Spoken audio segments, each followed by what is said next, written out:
নমস্কাৰ বন্ধুসকল।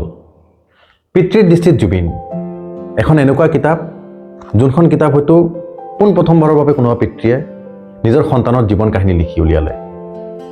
এই কিতাপখন পঢ়ি মই জুবিনদাৰ বহু নজনা কথা জানিলোঁ। কিতাপখন পঢ়ি পেলাই যিমান কান্দিলোঁ সিমান হাঁহিলোঁ।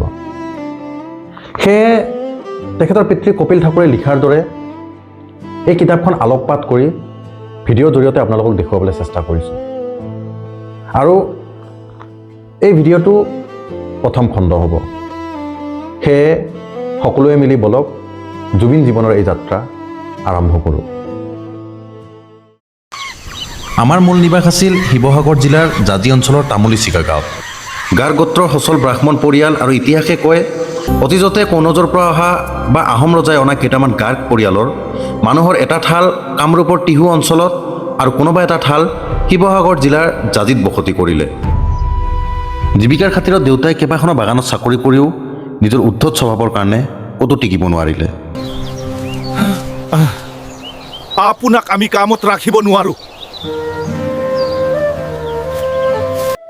শেষত শিৱসাগৰ জিলাৰ বৰহাটত বসবাস কৰিবলৈ আৰম্ভ কৰিলে।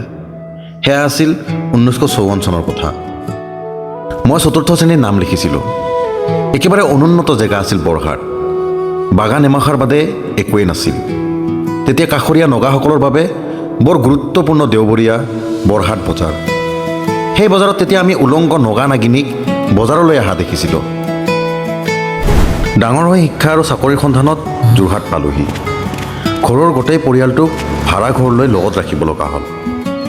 এটা চৰকাৰী অফিচৰ সৰু কেৰাণীৰ চাকৰি আৰু পুৱা সন্ধ্যা কেইটামান টিউচন।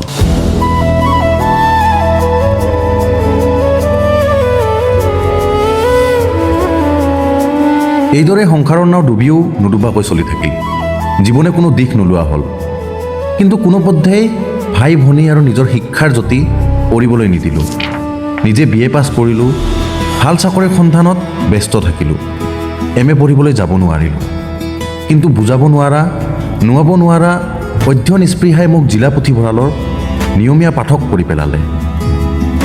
ভাল চাকৰিৰ সন্ধানত আছোঁ। তেতিয়াই যোৰহাটৰ অফিচতে কাম কৰা এগৰাকী টাইপিষ্টৰ লগত ভাৱ আৰু অন্তৰংগতা গঢ়ি উঠিল। ভৱিষ্যতৰ বাবে পোন কৰিলোঁ। কিছুদিনৰ পিছতেই বৰ্তমানটোতকৈ ভাল চাকৰি এটা পালোঁ। গাৰো পাহাৰৰ সদৰ তুৰানগৰত যাবলৈ সাজু হৈছোঁ।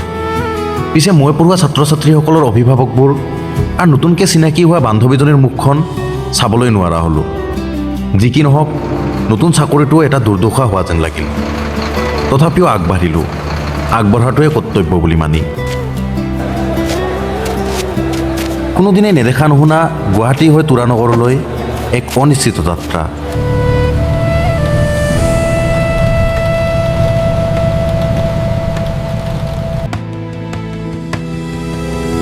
তুৰালৈ যোৱা যাত্ৰাটো মোৰ ডক্টৰ লিভিংষ্টনে কৰা আফ্ৰিকাৰ যাত্ৰা যেন লাগিছিল। অৱশেষত 200 কিলোমিটাৰৰ সেই যাত্ৰাৰ অন্ত পৰিল। গাৰো পাহাৰৰ বিনন্দীয়া প্ৰাকৃতিক শোভা চাই চাই তুৰা পালোগৈ। চাকৰিত যোগ দিয়াৰ পাছত কেইদিনমান কষ্ট কৰি পাহাৰ বগাই 40 টকাত এটা ৰুম ভাড়া কৰি লৈ বাচন বৰ্তন গোটাই ল'লোঁ। ঘৰৰ পৰা আঁতৰত থকাৰ প্ৰথম অভিজ্ঞতা বৰ কষ্টকৰ। সেই বছৰৰে দুৰ্গা পূজাত ঘৰলৈ যাওঁতে মোৰ বান্ধৱীজনীৰ ঘৰৰ হেঁচাত তৎকালতেই তেওঁক মানে ইলি অধ্যাপকক বিয়া কৰালোঁ। মোৰ বয়স তেতিয়া মাত্ৰ 24 বছৰ। বিয়াৰ পিছত অকলেই তুৰালৈ ঘূৰিলোঁ। কেইমাহমানৰ পিছত ইলি আহি মোৰ লগত যোগ দিলেহি। তুৰাত তেতিয়া অসমীয়া অফিচাৰ, শিক্ষক, কৰ্মচাৰী, ঠিকাদাৰ ভালেকেইজন আছিল। সকলোৰে লগত মিলিজুলি সংসাৰ চলি থাকিল। সেই এখন বিচনা, এখন সৰু টেবুল, এখন চকীৰ সৰু সংসাৰলৈ এজন অভ্যাগত আহিল।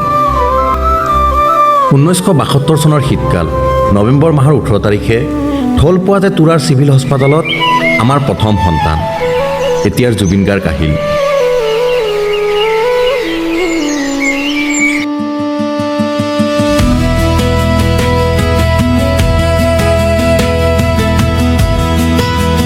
ঘৰত মাতা নাম গল্ডি, কোনোবাই হেনো বাবা বুলিও মাতে।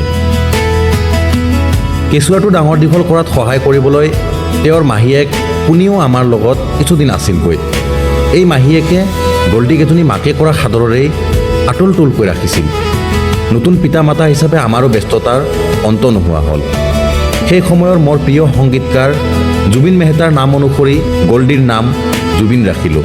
পাছত গোত্ৰৰ নাম গাৰ্গ তেওঁ নিজে প্ৰৱেশিকা পৰীক্ষাৰ সময়ত যোগ দি ল'লে। তেওঁৰ 2 মাহমান হোৱাৰ পৰা আবেলি কোলাত লৈ ফুৰাবলৈ ল'লোঁ।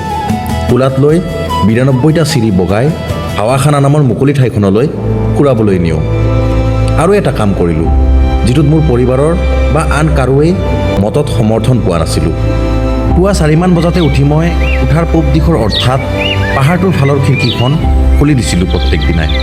বিশ্বাস আছিল পুৱাৰ পৰিষ্কাৰ বতাহ নাকেদি সোমালে মানুহৰ পৰম উপকাৰ হয়। বৰ্তমানৰ তেওঁৰ গান গোৱাৰ সামৰ্থ্যৰ ওপৰত সেই কেঁচুৱাতে পুৱাৰ পবিত্ৰ বায়ুৰ কিবা প্ৰভাৱ আছেনে নাই নাজানো, কিন্তু মোৰ বিশ্বাসে ফল ধৰা যেন লাগে। আৰু এটা কাৰ্য ধীৰে ধীৰে কেঁচুৱাটোৰ অভ্যাসত পৰিণত হ'লগৈ। আমাৰ এটা বাহাদুৰ নামৰ ফিলিপছৰ ৰেডিঅ' আছিল। সেইটোত মই অহৰহ বিবিধ ভাৰতী আৰু ৰেডিঅ' চিলনৰ গান শুনিছিলোঁ। গল্ডী সেই গানবোৰ নুশুনিলে কেতিয়াও নুশুইছিল। আমনি কৰিলে ৰেডিঅ' বজাই গান চলালে তেওঁ একেবাৰে শান্ত হৈছিল। সেইদৰে ৰেডিঅ'টো গল্ডীৰ শিশুকালৰ প্ৰথম খেলাৰ সামগ্ৰী হৈ পৰিল আৰু তেওঁৰ গাৰুৰ কাষতে তাৰ স্থান নিৰ্ধাৰিত হ'ল।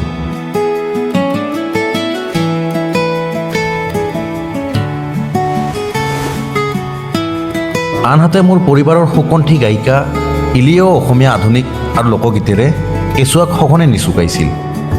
মই গান গাব নোৱাৰিছিলোঁ আৰু এতিয়াও নোৱাৰোঁ। সকলো সুন্দৰভাৱে জানো, কিন্তু তাল আৰু মানৰ সংযম নাথাকে। আধুনিক গান, বৰগীত, লোকগীত আৰু মাহঁতৰ মুখত শুনা গোসাঁই নাম, জন্মাষ্টমীৰ নাম বেছ ভালকৈ জানিছিলোঁ। সেই অসংযত গলাৰেই কেঁচুৱাক কোলাত লৈ ঘূৰি ঘূৰি দোলা দিছিলোঁ। ঘৰৰ মধ্যমণি লৈ এইদৰে আমি সময় কটাইছিলোঁ।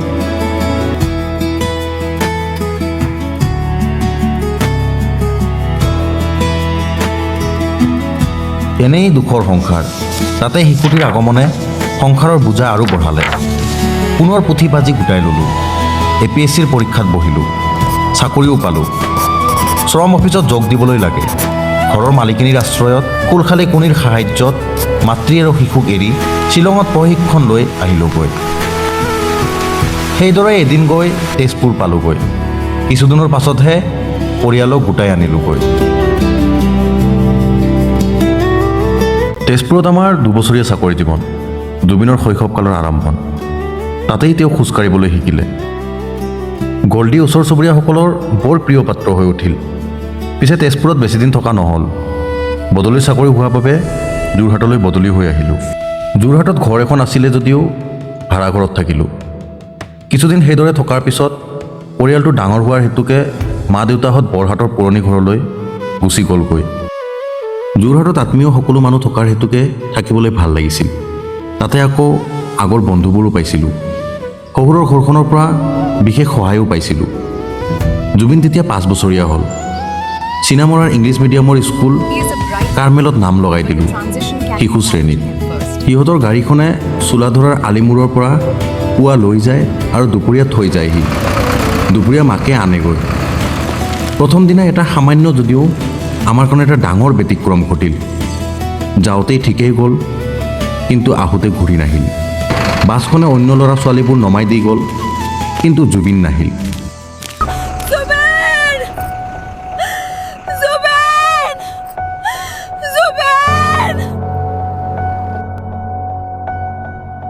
অতি সোনকালে আপোনালোকলৈ দ্বিতীয় খণ্ডটো আগবঢ়াম। দ্বিতীয় খণ্ডটো চাবৰ বাবে চেনেলটো ছাবস্ক্ৰাইব কৰি ৰাখিব। ধন্যবাদ।